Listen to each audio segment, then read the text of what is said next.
Dan insya Allah malam ini adalah bahagian kedua atau alinea kedua, paragraf kedua. Muhammadiyah berkeyakinan bahwa Islam adalah agama Allah yang diwahyukan kepada Rasulnya sejak Nabi Adam, Nuh, Ibrahim, Musa, Isa dan seterusnya sampai kepada Nabi penutup Muhammad SAW sebagai hidayah dan rahmat Allah kepada umat manusia sepanjang masa dan menjamin kesejahteraan hidup material dan spiritual, duniawi serta ukhrawi. Itulah yang tertuang dalam matan keyakinan dan cita-cita hidup Muhammadiyah pada paragraf kedua. Berarti kita akan membahas tentang keimanan atau bahagian dari rukun iman, beriman kepada Allah, kepada malaikat, kepada kitab dan rasul. Ini yang keempat, bahwa kita meyakini Nabi dan Rasul. Dulu sering kita pahami bahwa jumlah Nabi dan Rasul yang wajib diketahui adalah 25. Malam ini harus kita perbaharui Bapak Ibu sekalian. Jumlah Nabi dalam hadis adalah 124.000 Nabi. Bukan hanya 25, 124.000 Nabi. Namun yang Allah pilih menjadi Rasul hanya sebanyak 315. Tidak semua Nabi itu dipilih jadi Rasul. Apa beda Nabi dengan Rasul? Kalau Nabi mendapatkan wahyu dari Allah, dia harus mengamalkan dan keluarganya. Kalau Rasul, dia harus menyampaikan. Jadi itu bedanya. Misalkan ada Nabi yang populer, Nabi Khidir, Nabi Sis, itu Nabi tidak dipilih menjadi Rasul. Sekali lagi, Nabi itu banyak dan disebutkan dalam hadis 124.000. Diangkat jadi Rasul hanya 315. Yang diceritakan, disebutkan namanya secara jelas dan lugas dalam Al-Quran hanya 25. Jadi semua ini demi memahaminya. Bukan hanya 25 Nabi dan Rasul yang disebutkan dalam Al-Quran, hanya 25. Nabi Adam, Idris, Nuh, Hud, Saleh, sampai terus ke Nabi Muhammad. Yang paling banyak penyebutannya di dalam Al-Quran adalah nama Musa. Maka salah jika orang Yahudi dahulu atau orang Nasrani mengatakan Al-Quran adalah buatan Muhammad. Nama Muhammad tercantum dalam Al-Quran hanya 4 kali. Logikanya, kita sebagai pengarang pastikan akan menonjolkan diri sendiri dalam hasil karya tulis, kan? Mengarang cerita biasona orang disebutkan guarni bayi buku daripada guarni nasi. Sementara nama Muhammad hanya 4 kali disebutkan dan lebih sering nama Musa. Nah, itu sebagai penjelasan bahwa Al-Quran bukan karangan Nabi Muhammad, itu murni wahyu yang Allah turunkan. Nah, 25 Nabi dan Rasul yang disebutkan dalam Al-Quran itu pun hanya sebagian, total keseluruhan 315, kan? Nah, dari 25 Rasul yang Allah sebutkan, ternyata yang memiliki gelar ulul azmi atau yang disebut dengan memiliki kesabaran yang begitu mulia itu hanya ada 5. Itulah seleksi yang Allah buat di antara para nabi dan rasul. Di dalam surah Ghafir ayat 78 Allah berfirman, a'udzubillahi minasyaitonir rajim, wa laqad arsalna rusulan min qablika minhum man qasasna 'alaika, sampai akhir ayat. Dan sungguh kami telah mengutus beberapa rasul sebelum engkau Muhammad, di antara mereka ada yang kami ceritakan kepadamu dan di antaranya ada pula yang tidak kami ceritakan kepadamu. Tidak ada seorang rasul membawa suatu mukjizat kecuali seizin Allah. Maka apabila telah untuk semua perkara diputuskan dengan adil, dan ketika itu rugilah orang-orang yang berpegang kepada yang batil. Quran surah Ghafir ayat 78. Jadi itu penjelasan bahwa Nabi dan Rasul itu ada yang diceritakan, ada yang tidak diceritakan. Lalu dalam Al-Quran hanya disebutkan 25. Juga tertulis dalam surah As-Surah atau surah ke-42 ayat 13, yang artinya dialah Allah yang mensyariatkan kepadamu agama yang telah diwasiatkannya kepada Nuh, dan apa yang telah kami wahyukan kepadamu Muhammad, dan apa yang telah kami wasiatkan kepada Ibrahim, Musa dan Isa, yaitu tegakkanlah agama atau keimanan dan ketakwaan, dan janganlah kamu berpecah belah di dalamnya. Sangat berat bagi orang-orang musyrik untuk mengikuti agama yang kamu serukan kepada mereka. Allah memilih orang yang Dia kehendaki kepada agama tauhid dan memberi petunjuk kepada agamanya bagi orang yang kembali kepadanya. Dalam ayat ini disebutkan 5. Pertama Nabi Nuh, baru yang kedua Nabi Ibrahim, baru Nabi Musa, lalu Nabi Isa, yang kelima Nabi Muhammad. Inilah yang disebut dengan Nabi Ulul Azmi. Kenapa 5 Nabi ini diistimewakan di antara para 25 para Rasul yang disebutkan dalam Al-Quran? Karena 5 orang ini punya kesabaran yang sangat luar biasa. Nuh alaihi salam, dia hidup disebutkan dalam Al-Quran selama 1000 tahun dikurang 50 tahun. Begitu kalimatnya dalam Quran. Tidak secara jelas disebutkan 950, tapi Allah menyempurnakan 1000 dulu, baru dikurang 50 tahun. Berarti sama dengan 950 tahun. Tapi pada kenyataannya, yang beriman dan mengakui apa yang ia sampaikan itu adalah hanya segelintir orang. Anaknya Sam bersama istrinya, anaknya Ham bersama istrinya, 4 kan? Baru anaknya Yafis bersama istrinya, 6. Sementara istri beliau sendiri bukan orang beriman dan menjadi penghalang dakwahnya Nabi Nuh. Bukan setahun 2 tahun, Nuh hidup 950 tahun. Bayangkan Bapak, sugari 100 tahun pe umur ni ba martong kartipur ngindot alam balas ning orang cepat ni wis turuk ini kan. Nabi Nuh 950 tahun. Siang malam pasti dia nasihati istrinya. Dalam riwayat disebut dengan namanya Wadi'ah. Kalau istri Nabi Nuh disebut dengan Wadi'ah. Dalam surah Tahrim apa kata Allah? Perumpamaan perempuan bagi orang-orang kafir seperti istri Nuh dan Lut dalam pemeliharaan 2 hamba kami yang saleh. Artinya kan Nuh begitu sabar dan tabah. Nabi dan Rasul tidak semudah kita bercerai dan menikah. Kalau tidak turun perintah menceraikan, maka mereka tak boleh bercerai. Kalau bisa subari kan disirang penuh malah ada bumi tinggal di badan kan. Mereka Nabi dan Rasul tidak bisa berbuat sekehendak hati. Allah tidak menyuruhnya menceraikan. Maka itulah kesabaran yang ditanggung oleh Nuh alaihissalam. Dan satu anaknya bernama Kan'an.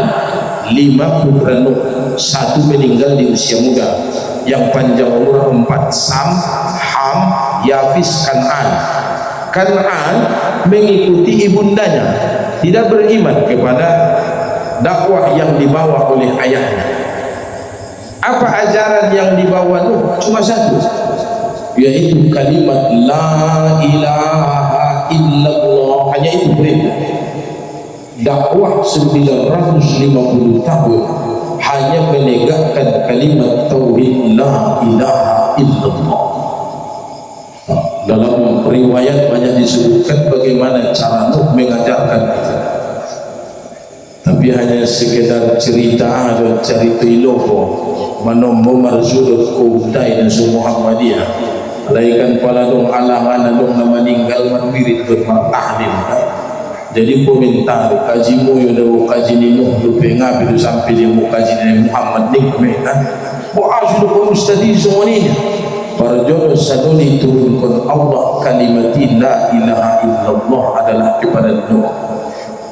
Apa sebab Nuh menerima perintah itu? Dalam surah Nuh akan kita temukan bahwa 5 putra Adam, ada Waddun, ada Ya'uq, ada Ya'us, ada Suwa dan ada Nasr. Silahkan baca terjemahan dalam surah Nuh. 5 orang ini adalah orang soleh, meninggal si Waddun, lalu iblis menjelma jadi manusia. Wahai manusia, kalau kalian cinta kepada si Waddun, dia orang soleh, orang yang taat beramal ibadah, maukah kalian aku buatkan fotonya? Maukah kalian aku buatkan ukirannya? Maka dia pun memahat kayu, dibuat pahatan dari kayu rupa orang soleh ini Waddun. Awalnya mereka berkumpul-kumpul di dekat foto itu, mengenang kesalehan ini orang alim, orang baik. Berganti generasi, akhirnya mereka berwasilah kepada yang punya foto. Berganti generasi, akhirnya yang diukir itu menjadi sesembahan. Meninggal pula si Suwa, meninggal si Ya'uq, meninggal yang lain. Ada 5 itu. Putra Adam adalah orang yang soleh, pada akhirnya dipertuhankan oleh manusia. Jadi sebab itulah oleh ulama tauhid sudah membuat rambu-rambu jangan mengarah kepada pendidikan syirik. Misal ada orang soleh meninggal dunia, kita buatkan fotonya, dipajang di rumah, dipajang di tempat sholat. Itu latihan menuju syirik. Belum syirik tapi sudah latihan. Sebab itulah foto Kiai Haji Ahmad Dahlan tak boleh dipajang di Masjid Taqwa. Dia hanya boleh terpampang di amal usaha pendidikan. Karena itu sebagai pembelajaran sejarah kan kepada anak bangsa. Tapi kalau di tempat ibadah tidak boleh. Bahkan segala jenis foto kalau ada di masjid ini harus kita tertibkan. Apalagi nanti Masjid Taqwa atau Bangun Jai kalau sudah berdiri, segala jenis foto tidak boleh diletakkan di depan, letakkan di samping. Anda di mana almanak, kalender, gambar-gambar di samping baik. Ulang seolah-olah kita sholat, misal arah kiblat ke sana, lalu ada kalender yang ada foto-foto unsur UMTS, seolah-olah kita menyembah gambar yang ada di bawah itu. Tak boleh, letakkan di samping. Misalnya papan informasi kan di samping mereka, isi petugas Jumat kan di samping. Jadi tidak boleh meletakkan gambar apapun di tempat kita sholat di bagian depan. Termasuk fotonya Syekh Haji Ahmad Dahlan, walaupun dia seorang ulama, walaupun dia seorang yang bahagian dari keturunan Rasulullah, kita tidak boleh mengarah atau belajar menuju syirik. Itu kisah umatnya di zaman Nabi Nuh, maka Allah memilihnya menjadi Nabi dan Rasul. 950 tahun dia berdakwah. Ni orang ngapi dong kita nama dakwah Muhammad yang kita bangun sanuluti kan. Negara Indonesia misalnya ngapi jawab 100 tahun merdeka. No, 950 tahun menentang kesyirikan. Jangan menembak patung si Waddun, si Ya'uq, si Suwa, si Ya'us, si Nasr. Dia dicela, dihina dan dicaci maki. Tidak tahan Nuh, maka dia pun berdoa, ya Rabbi, kuserahkan kepadamu bagaimana keputusan urusan umat ini. Turun perintah, buahkan bahtera, buahkan kapal. Di atas puncak gunung dia membuat perahu. Biasa dalam bel perahu itu bilau deh kan. Oh di ginjang gunung dalam pasir ya Nuh membuat perahu. Ahmad yang istri Nuh, istri Nuh yang mengajak orang. Kalau kalian ingin buang hajatlah ke kapalnya suamiku. Memang mereka balap tu hilang tu eknamenik tu ekna orang lepas lagi ginjangan. Sompat tu umat di mana pun dan ginjangan kan. Sedangkan ibu membawas masuk itu mandirsahan mama nunggu rasa saridungan dalam kan pun manangkut lebih pinjaman. Itulah upaya-upaya orang-orang kafir menghina Nabi Nuh alaihissalam. Tapi Allah punya cara. Siapa yang buang kotoran, dia yang akan membersihkannya. Senjata makan tuan. Kira-kira sudah full kotoran manusia di dalam kapalnya Nabi Nuh. Mapanan mamar silimpah ngunting-ting di Parawi kan, paksa mardalan di dinding naik rumah di topi-topi naik mardalan. Kebetulan ada seseorang yang penyakit kista, orang buta, dia punya penyakit kulit. Bobia mantong Nabi asolak mertuaikan di dinding di kapal kan, tarsilan di payon madau kekuangan kotoran ini. Lalu mangidotono, lalu marnida, iligia sibuknya masih semua penyakit bisa sembuh. Mabentong nabe ni dia ember si tau kelos punya ulang kan bo mabisa omar ni da mantani na sada na odun doy bari liyo bar suok kon niya jadi kotoran ni kapal ni siluhan ni akhirnya semua masyarakat berbondong-bondong marsitau kalau sa cangkir jadong sa cerep isia kan kotoran nalay tau kalay mula memang kalay mula dia orang karas dari hapus koran ini siru-siru dia ulang bayang pun bersama daya kan Allah itu nama daya. Maka Allah kan menyebutkan dalam Al-Quran laha ma kasabat wa alaiha ma kasabat. Apa yang kita upayakan itu kembali pada diri kita sendiri. Nuh tetap sabar, tapi Allah punya cara. Itulah kenapa Nuh menjadi Nabi ulul azmi, kesabarannya luar biasa. Nah, Ibrahim juga sama. Ibrahim adalah seorang bapak yang kerjaannya adalah berpetualang. Jadi asal kata Ibrahim adalah Abun Rahim, artinya bapak petualang. Dia orang Irak atau Babilonia, lalu tinggal di Palestina, lalu mengantarkan istrinya ke gurun pasir. Itulah kemudian yang disebut dengan negara Arab kan, Makkah, Palestina, Irak. Dia berpetualang, maka dia disebut dengan Ibrahim. Orang Arab tak bisa menyebut Abu Rahim, maka jadi Ibrahim. Asal katanya Abu Rahim, bapak yang penyayang atau bapak yang terus berpetualang, terus dia berpetualang. Tapi dia tidak menemukan tentang kebenaran Allah dari pembicaraan manusia sekitar. Maka dia mencari sendiri. Kan itu yang dikisahkan dalam Al-Quran. Dia melihat bintang, dia melihat bulan, dia menganggap itu Tuhan.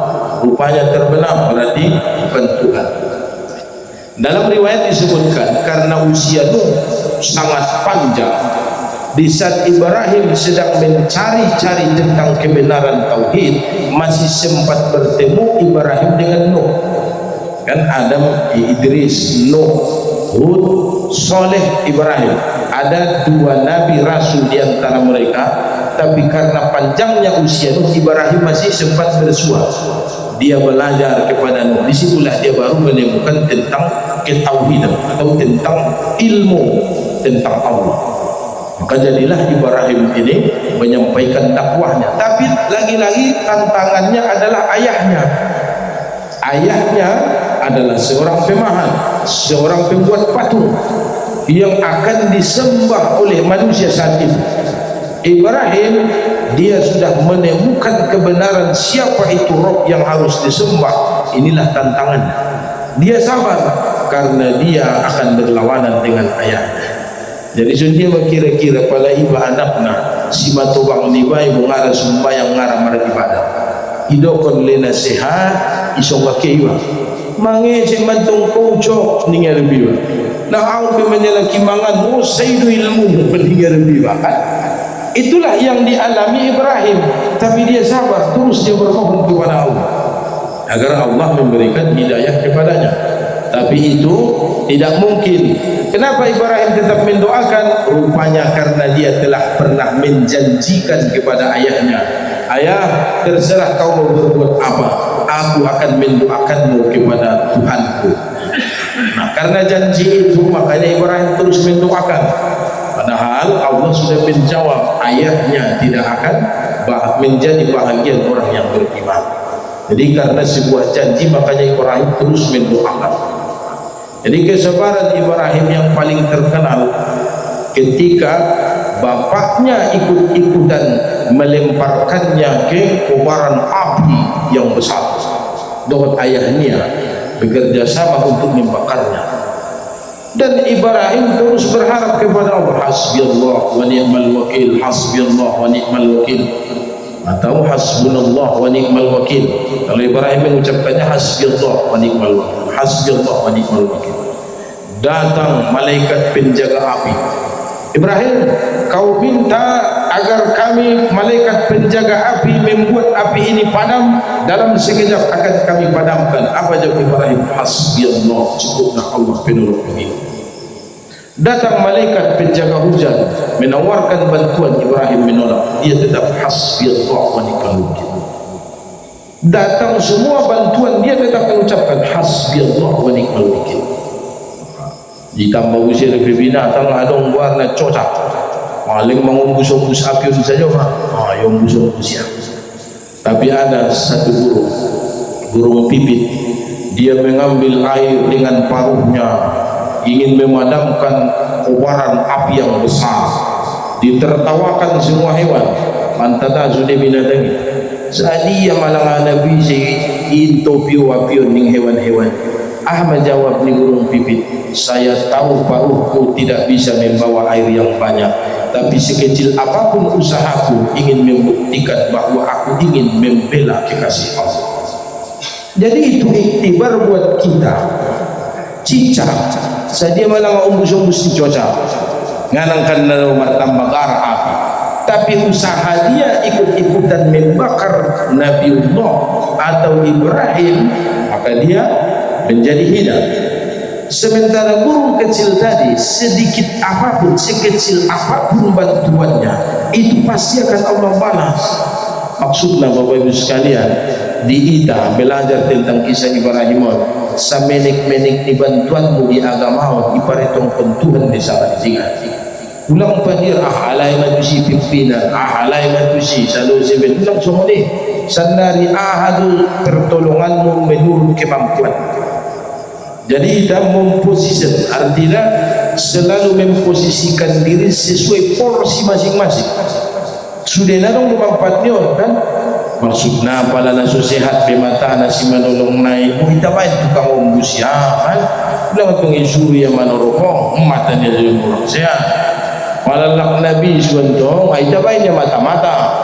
Turan dari korkis pengamang kulingnya ya kan? Karena mata-mata. Wala misal lagu saya alak na orang sehat perbinegyan na apa ini tukang palu Maryam Turan lah saya dikaras biswara di Maryam ingat zaman dah imorhan kan. Jadi itulah cara kita beragama sesuai porsimu apa yang menjadi petani, apa yang bisa kau bantu sebagai pedagang, apa yang bisa kau bantu sebagai pelajar. Semua punya posisi dalam agama. Jangan hanya memfokuskan kalau yang semua isi buru-buru ini tidak bisa semua ini. Tanpa kerjasama maka agama ini tidak akan bisa kita tegakkan. Maka Muhammadiyah punya prinsip kolektif kolegial, tidak bisa hanya bersandar pada seorang ketua, karena Muhammadiyah memakai istilah pimpinan 3 nombor tulang, 7 salah 9 5 pimpinan ranting 5. Jadi bukan bertumpu pada satu orang ketua, mereka berlima, kita sebagai anggota keseluruhan. Ayo bantu saling bahu-membahu. Nah paling tepat nasional pelaksanaan ahai penyembelihan hewan kurban. Nadong goluk nauban, nadong goluk parang bengkok doan kan? Indah dong, nadong tu buat roho ipasiap panitia pesukate kan? Indah bisa mengkorot-korot, indah tahan darung upaya daru yang tukang pemasak kopi udah tes kan? Artinya kita semua punya porsi dalam agama. Itulah kisah keteladanan dan kesabaran yang disebutkan dalam kisah Ibrahim. Ibrahim Musa juga memiliki kesabaran yang luar biasa. Ada 6 model manusia yang dia hadapi. Musa memberi nama dengan nama Musa adalah Fir'aun. Waktu lahir Musa, karena dia umatnya dia diiringi kakaknya kan di sungai, lalu mengalir ke sungai itu mengalir ke istana Fir'aun, lalu dipungut. Fir'aun memberi nama Musa. Dalam bahasa Ibrani, mu artinya pohon, sa artinya air. Jadi pohon yang tumbuh di atas air adalah simbol kesejahteraan. Diharapkan anak ini kelak kemudian hari membawa kesejahteraan bagi Bani Israel. Itu harapannya Fir'aun memberi nama Musa, bahasa Ibrani. Tapi pada akhirnya kan yang menjadi lawan Musa siapa? Kan ayah angkatnya itu akhirnya alunia kan. Musa berhadapan dengan Fir'aun. Di waktu Musa melemparkan tongkatnya jadi ular besar, makin ditolong oleh Fir'aun. Itaringo di Fir'aun kisah lama. Musa dengot ko mang au rumah mengutko di batang ikan. Au lupa ture-ture ho mendidik ko mengajari ho berbicara membalanjai ho. Pandang malangai mang tarik mon ning Fir'aun. Maka Musa pun memegang ular itu jadilah tongkat kan. Makanya Fir'aun selamat. Jadi Fir'aun akan selalu menjadikan jasa-jasanya kepada Musa sebagai tameng, sebagai alatnya untuk menyelamatkan diri ketika Musa sudah memenangkan peperangan. Tapi pada akhirnya kan Fir'aun tidak berhenti di situ. Satu, Fir'aun. Kedua, ada saudaranya Maranak Amantua Malai. Musa dengan Qarun adalah saudara. Marka-marang gaya lain. Fir'aun bapak angkatnya, Qarun adalah saudaranya. Di waktu Qarun masih miskin melarat, anaknya banyak, dia bermohon kepada Musa, tolong malang Panginoon Tuhan dan sungai jadi nak kayu wau. Asal kayu wau perjuangan di dakwah mi bantu saja jadi koordinator. Musa pun berdoa Allah kabulkan Qarun menjadi orang kaya. Apakah Qarun mau membantu dakwah Musa? Justru Qarun bekerja sama dengan Fir'aun untuk mencelakai Musa. Jadi modelnya sendiri dan bisa urusan dari dong deh. Asal ngambil pulang mengaji kongsi setiap malam Sabtu di awal bulan di sekolah kita. Nah susahan masalah dah bukan di sawah. Gurison berbela siap berbela usaha ini punya. Doa pun kau mau kayu au pajong masih tak baik belakang jaya. Bertimo, kan? Mukobul kayu bayoi justru mantap kejadian Muhammadiyah. Oh si Qarun malang mohon minggu semua ini kan. Jadi itu kisah-kisah akan terulang kembali. Nah, dua Qarun. Tiga Bal'am bin Bawrah yang dari awal dia belajar kepada Musa bagaimana wahyu Allah yang diwahyukan kepadanya yaitu kitab Taurat, sehingga Bal'am bin Bawrah menjadi muballigh. Dia menjadi ulama yang top terkenal, banyak pengikutnya, tapi dia disogok oleh Fir'aun. Dia ada efek, ada jabatan, boleh dia, tapi harus selalu bekerja sama untuk memerangi Musa. Maka Bal'am bin Bawrah pun mengambil bagian untuk memusuhi Musa dan dia memutarbalikkan dakwah-dakwah itu. Lalu apa kata Allah dalam Al-Quran? Kami cabut kembali ayat-ayat kami yang ada padanya dan kami hinakan dia. Jadi semua hafalannya ayat-ayat Allah dalam Taurat itu Allah cabut, Allah hilangkan. Lalu lidahnya menjulur ke bawah sampai ke dadanya, manetik terus dong. Istilah senari mungkin stroke. Orang yang pertama sekali kena penyakit stroke adalah Bal'am bin Bawrah karena menentang dakwah Musa. Jadi lidahnya menjulur, air ludahnya terus keluar dan ingatannya Allah hilangkan. Akan jadi melak nasi turun kita Bal'am bin Bawrah. Tiga ulama yang menyimpang dari jalan dakwah. Yang keempat Haman, Perdana Menteri. Dia adalah sahabatnya Musa, tapi karena diberi jabatan Perdana Menteri yang membangun piramid itu adalah Haman. Fir'aun memanggil Haman, buatkan dulu bagiku bangunan tinggi yang menjulang tinggi. Saya akan naik ke atas puncaknya menantang Tuhannya Musa. Mebeting di Fir'aun. Makanya dalam surah An-Nazi'at disebutkan Allah ikan ana rabbukumul a'la. Dia berfirman kepada kaumnya bahwa dialah Tuhannya maha tinggi kan. Fir'aun pun naik ke atas piramid di puncaknya itu dan dia memanah ke langit. Dan anak panah ini turun ke bawah sudah dalam keadaan berlumuran darah. Dia pun mengangkat anak panah itu. Saya telah membunuh Tuhannya Musa. maka sekarang sayalah jadi Tuhan. Mendengar kalimat itu, Jibril tidak suka mendengar kalimat itu. Akhirnya ibola Jibril sekolah mencincang ya, masuk piramid itu terdiri beberapa bagian. Kemudian zaman Firaun dan Yunus ada nih segitiga menjulang tinggi menantang Tuhan yang Musa. Jadi Firaun pernah didatangi oleh iblis Azazil yang diusir dari surga. Romana Azazil menakutkan Firaun. Oh, pirnya selalu di tanah kan, ada Firaun biasanya pangkalnya mirip pir kan, pir. Ada zil nih, Azazil berni iblis aslinya. Au betul heran dah jodohnya. Au do na jono na maranu untuk moyui Adam. Sampai terus sadariun na subarani do mengaku Tuhan. Orang beda pun tahu manusia na barani mengaku Tuhan dengan iblis kan. Anggo marah mahobin Tuhan inarakuan sangat digan dengan iblis. Mabiar Firaun dan sundia na maning ruamu Azazil. Sui maupun Tuhan. Apa itu jodoh? Nak jodoh taubat. Apa itu jodoh dengan iblis bisa dah kan? Dipambiar-biari ya, dipambiar bisa dia pada taubat Firaun. Arahnya dong dong di neraka mau taubat Firaun kan? Baik itu jodoh.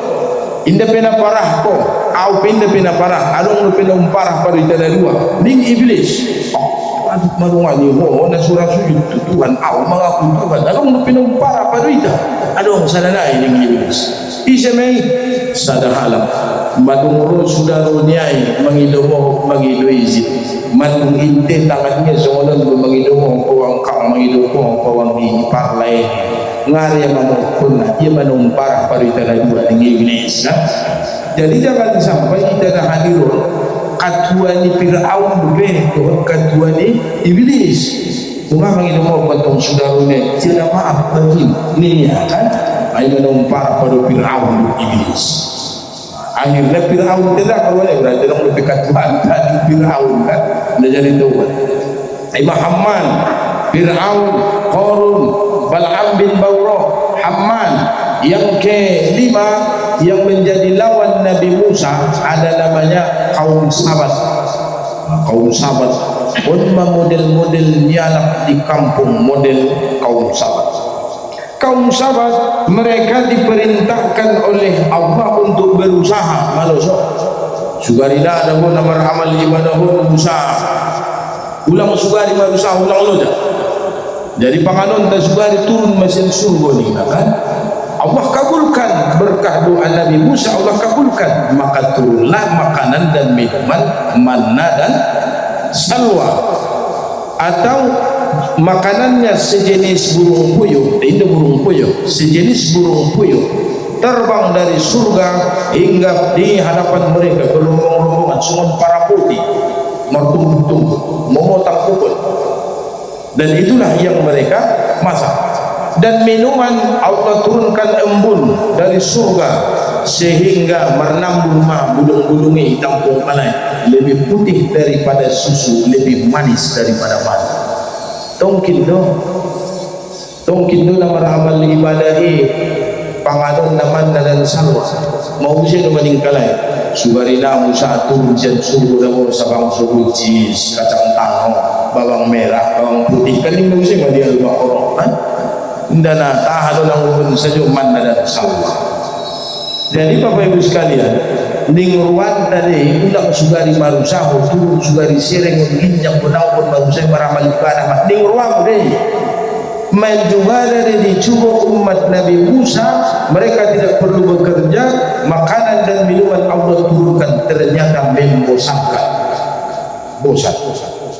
Jadi yang paling nikmat itu adalah kehidupan yang biasa-biasa manombo pala rayu kurban sabulanon sa pokeno na tungguli bante sa Diyos kan meron na kalingan ng presida yung kurban kan ay simpan-simpan ni kulkas kan Tuhan na lingadong na paling tidak main rondang sa bulan kan pamilas-milas ang gosa dari arrayuzi liar na makuha na dua poken na anong bihong-bihong sa dalawa kan tapi ada masanya kita tidak bertemu dengan daging ngadung mansu arasak tayo balanak ikan asin babaran kan palaro je makule toro palaro je ngadong be mahal mamor ngasmah kan, tapi itulah kehidupan yang paling baik.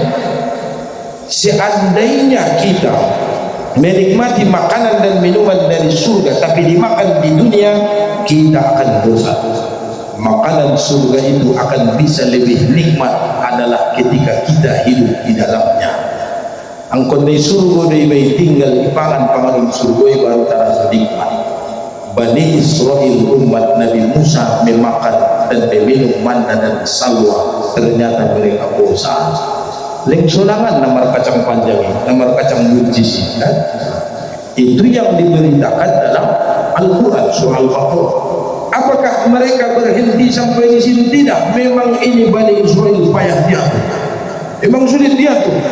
Apa kata Allah dalam surah Al-Baqarah? Suruhlah umatmu itu Musa masuk ke negeri itu sambil bersujud dan sambil mengakui dosa kesalahan. Akhirnya mereka tidak mau sujud dan alai martahan di luar kota itu. Maka Allah pun menurunkan awan hitam. Akhirnya mati ipangulung-ulang. Summa ba'atsnakum min ba'di mautikum. Mereka pernah mati lalu dihidupkan kembali. Apakah mereka insaf? Tidak juga. Allah perintahkan beribadah di hari Sabtu. Rubuznya ujian wahan mulai dari Sabtu. Angguna alakna sumber iman ini kaya mulai dari Sabtu. Nah setengah-setengah beriman itaunya bakarambania albis sulangatnya lukanya hari Jumat itaunya bagi sintaknya hari Ahad. Karena dia mulai dari Sabtu ipe salah. Kalau orang beriman tidak ikut-ikutan, dia akan fokus beribadah di hari Sabtu. Akhirnya Allah tutup mereka menjadi kirdun. Kirdun bahasa tanah bodat. Kuno kirodatan khosiin. Maka apa bagi sekalian di dalam surah Az-Zariyat paling dasar, Allah membuatmu bisa tertawa dan menangis. Kalimat ini adalah gambaran manusia adalah makhluk yang sempurna, bisa tertawa, bisa menangis. Tidak semua makhluk bisa tertawa, bisa menangis. Ada yang bisa tertawa, tak bisa menangis. Ibu bodat, ngamalui bodat tangis. Kecuali menauna lasiak sangona portis matanya marilu. Mati anak nia meninggal dengan sabangasnya karena tangisnya. Ibu bodat. Ndunjungun tangis mantatamin na manok mau-malumani mga lapalahi may kaliliburan kan? Tapi ada hewan yang hanya bisa menangis, tidak bisa tertawa. Itulah unta. Unta tidak bisa tertawa, dia hanya meringkik dan menangis apabila kesakitan. Tapi manusia bisa tertawa dan bisa menangis. Ketika sedih kita menangis, ketika lucu kita tertawa. Jadi bila mga jendok tahan-tahan tertawa, bila naman sama tertawa kan? Mabira daw sa magcaritoy nalawak mada kajilius na timlan na lewat niya tatatay turuwagay kung sinumanday asal tatawa kung sining dungan niya yung barne gidig ko kajilius na timlan na lewat kung bisumpat man tataan niya kan malulot sa bulan baru taraso tatanan. Manusia bisa menangis, bisa tertawa. Jadi Allah mengutuk Bani Israel yang tidak berangkat beribadah dari Sabtu menjadi kirdu bodat. Sentami di kaum ibu hewan na selalu menstruasi datang bulan, hei binatang bodat niya. Setiap bulan datang bulan deh. Hindi dong bay porkis datang bulan, apalagi manok. Hindi dong bay botal ni nasadai niya botal. Kenapa? Karena mereka dulunya adalah manusia yang Allah kutuk menjadi kirdu. Kalau orang yakin kita Bapak Ibu sekalian, kalau dapat kita di surah Al-Baqarah ayat ini tentang pengutukan Bani Israel menjadi bodat, bacaun tu bodati ongkak di sipso bodati ada naik. Ia menibahasi kan? Jadi Bapak Ibu sekalian, Musa menghadapi persoalan dengan model-model manusia yang payah dan sulit diajak kompromi. Fir'aun, pemimpin yang zalim. Qarun, orang kaya yang tidak bisa diajak kerjasama. Ulamanya ulama usul, Bal'am bin Bawrah. Pejabat ASN, guru PNS, P3K, istilah sanari, model-modelnya Hamman. Masyarakatnya seperti masyarakat kaum Sabat yang banyak permintaan tapi sedikit bisa diajak kerjasama dan kompromi. Komentar menabahan, aku kerjasama gotong royong nganara.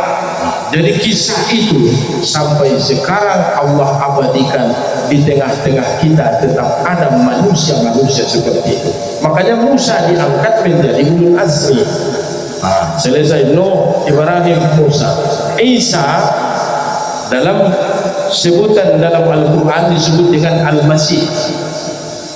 Betapa hebatnya Isa, dia buat ukiran atau patung dari tanah liat, dia buat burung, lalu dengan izin Allah burung itu menjadi makhluk bernyawa. Orang yang buta bisa dia sembuhkan, orang yang penyakit tidak ada obatnya, penyakit kista bisa dia sembuhkan, bahkan orang mati bisa dia hidupkan. Itulah Isa alaihissalam. Marsapa murid-murid Nabi Isa, ya Nabi Allah, bagaimana kira-kira Allah menghidupkan kita nanti dari alam kubur? Sambil berjalan mereka berdialog tentang itu. Lalu mereka melewati satu kuburan, adong sada makam. Jadi keluar mauluni bayongon ngon kuburan ini ngundukan naik ulu saja. Marsaba Nabi Isa dijodoh ni murid-muridnya, wahai fulan, sudah berapa lama kau tinggal di dalam kubur? Apa kata beliau? Sudah 70 tahun saya di dalam kubur. Lalu bagaimana pengalamanmu di dalam kubur selama ini? Apa jawab orang yang dihidup dari kuburan ini? Songonon do kongsi na 70 tahunon sada do peparsapaan tuau di pengapi terjawab. Ahade ini nggak bisa. Junga ada marsolotan daging di iponku. Widarong soban potong di alaman di bayoy kudoping sotik subay panjungkit ipon mandong karak na niya. Indo pangilunsin kon hidup peparsapaan na 70 tahunon ning bayoy. Ubayang kon patunda ni dong karak ko pirama 70 tahun kan? Oh, mapiga meter na itangpo mo soban ni bayoy yapian. Masa dia bahat ayu ni partabay mo na so'y tanong mo to bak ni gotapyo kan? Pisang nilongan na itampul mo on nang kinpanjungkit ni ipon do 70 tahun hapi na salus kung apalagi bentong mo to talo sa meter ni tangko na manggeser gano manggeser silinjuang kan. Jadi begitulah cara Allah membuat perhitungan dengan orang-orang yang banyak dosa dan maksiat di atas dunia. Jadi kisah itu kisah Nabi Isa. Karena hebatnya Isa, maka Raja Herodes saat itu tidak setuju apa yang disampaikan Isa, maka dia diusahakan untuk dibunuh. Maka Allah pun membuat skenario, salah satu muridnya dibuatkan serupa dengannya kan, Yudas Iskariot, dibuat Allah wajah, suaranya, parasnya dalam penglihatan manusia yang lain adalah Nabi Isa. Maka dia ditangkap dan disalib. Lalu Nabi Isa Allah angkat ke langit, ditempatkan di langit kedua bersama Nabi Yahya. Jadi Nabi Isa yang diangkat itu dengan Isa yang dipahami disalib. Apa kata Allah? Wa ma qataluhu wa ma salabuhu walakin subbiha lahu. Bukan Isa yang dibunuh, bukan Isa yang disalib, tapi orang yang diserupakan dengannya. Dan mereka, kata Allah, mereka berselisih tentang kejadian itu. Jadi alai sendiri pelaku pembunuhan ini narahu wala isang abudundun isa na ibunuh isang isa. Maka na sampai terus dua risanarion patung ni Yesus nganu ina sa ruko. Pala patung ni Yesus ichino turan na tarsipit di matana. Model kalai ni ben kalai ini kan. Model Yesus dia perikatar lom-lom de kulitna. Targalumbang kariting-kariting ogugna. Pala Yesus busya ibatak to aturan na tarpondok igung na benga mancung iben kalai. Model batak mantong iben kalai, kumbang rahang na iben kalai kan. Jadi wajah Yesus seluruh dunia tidak sama. Tapi yang paling disayangkan bagaimanapun patung-patung Yesus dibuat di daerah-daerah mayoritas non-muslim, misalnya salib kasih pada songon sana ni lewat Lolok Sanggul kan, jalur darat menuju Pulau Samosir, Sibea-bea, lembah Sibea-bea, along si patung Yesus na orang, na marjilbab di wahatan rut si mga ligina, na oji, na hajjah kan, maka na orang-orang Islam di Tapanuli Utara bingung, regar ning kalero ko, na biada mo parsilatan ron, pagod ni maligi Yesus kemudian ning kalero biba, arara-rata italah Islam no maligi ni. Padahal itu bukanlah Nabi Isa, itu adalah orang yang diserupakan.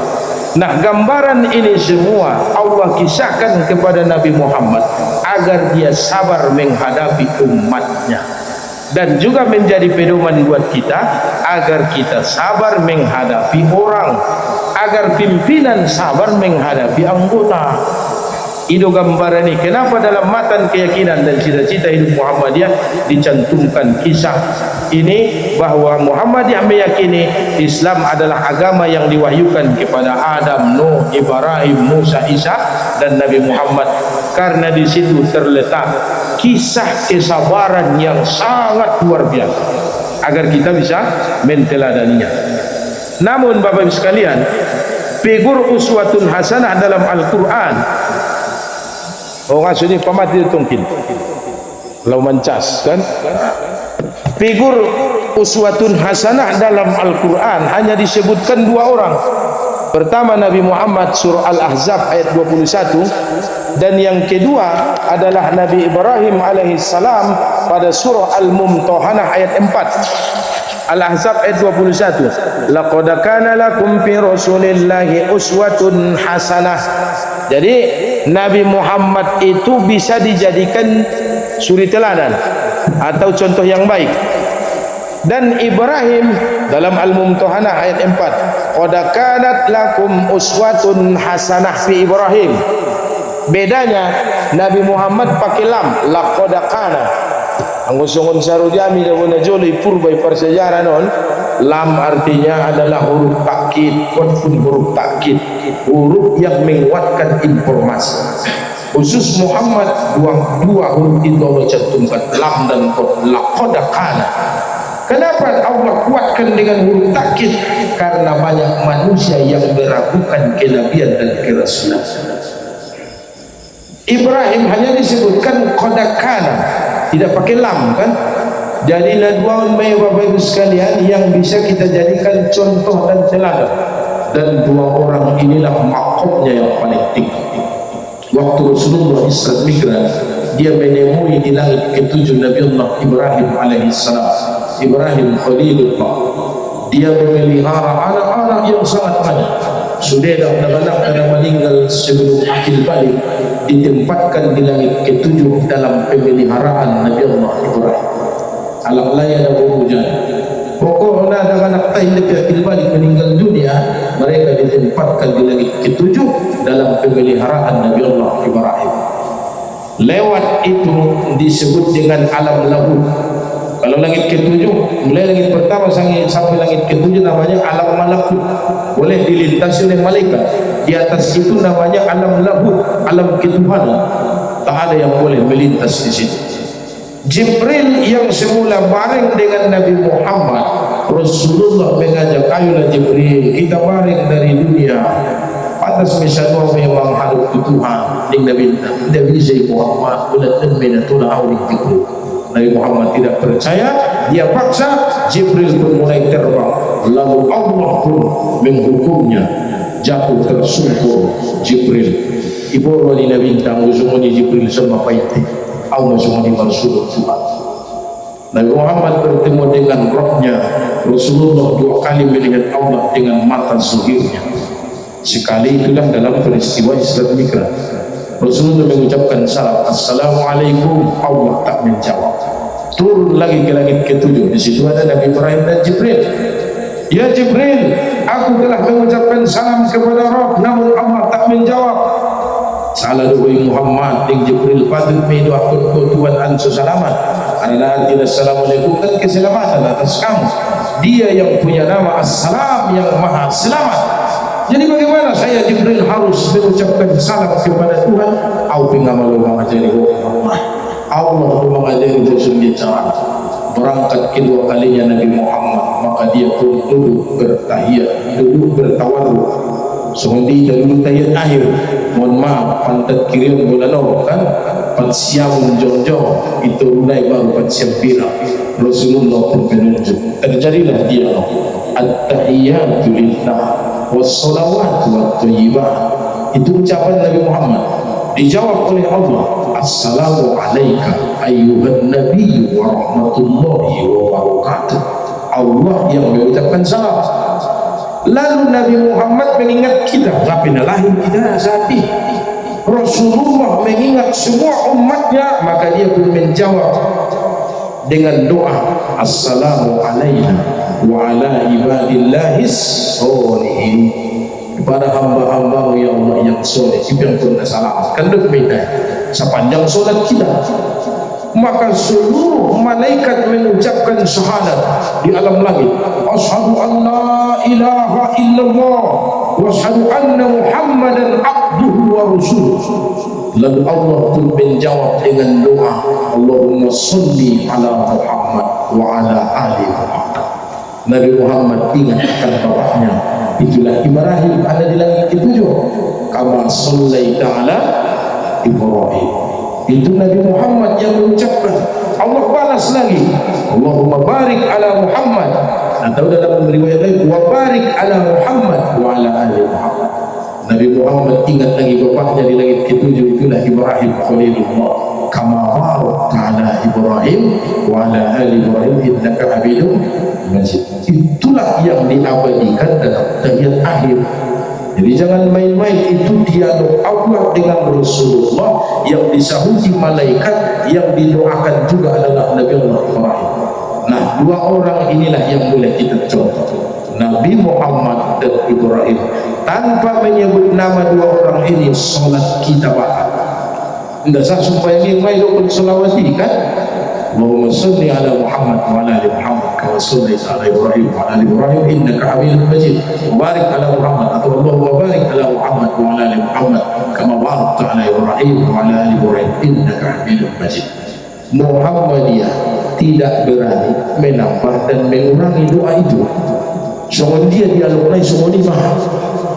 Maka lebih diunggulkan at-tahiyatu lillah was-sholawatu wat-thayyibat.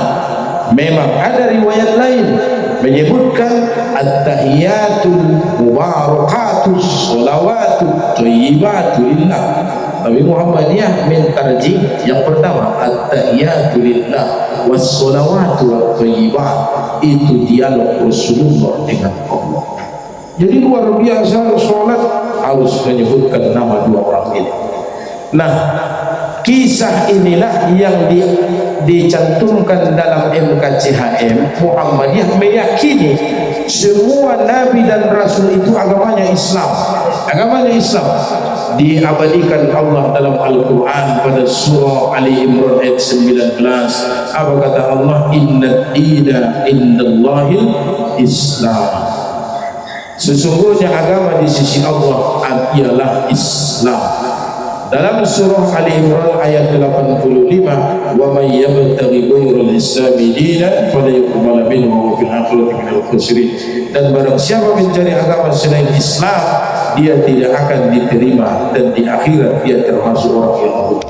Kesimpulannya Bapak Ibu sekalian dari materi ini, Muhammadiyah dan kita harus meyakini Adam itu agama Islam, Idris itu Islam, Nuh itu Islam, Nabi Isa itu Islam. Jangan katakan Isa agamanya Nasrani, jangan katakan Musa agamanya Yahudi. Mereka semua adalah beragama Islam, karena tidak ada agama lain yang Allah turunkan. Tapi kesempurnaan Islam adalah di zaman Nabi Muhammad. Akan ditemukan dalam surah Al-Anfal kan, al-yawma akmaltu lakum dinakum wa atmamtu alaikum ni'mati wa raditu lakumul Islam dinan. Jadi kesempurnaannya memang di zaman Nabi Muhammad. Cara sholat juga sama, lebih sempurna di zaman Nabi Muhammad. Tapi ingat Bapak Ibu sekalian, dalam hadis Isra Mi'raj, Nabi Muhammad mengimami solat di langit ketujuh di Baitul Ma'mur, makmurnya para nabi dan rasul. Kemudian sejumlah dari nabi dan rasul solat di bawah malaikat. Jadi itulah bukti nabi dan rasul semuanya solat, nabi dan rasul semuanya beragama Islam, dan tidak ada agama yang Allah turunkan selain Islam. Berarti kita jangan sekali-kali mengucapkan semua agama itu sama. Walaupun niatnya adalah untuk menghormati dan toleransi, tidak. Padir ma'ala ila muslimi mandukuni ala usuli agama ila musarukuri iya masudi mandukuni nak di bawah ningi apa semua Muhammad yang punya keyakinan semua nabi dan rasul adalah beragama Islam. Demikian Bapak Ibu sekalian.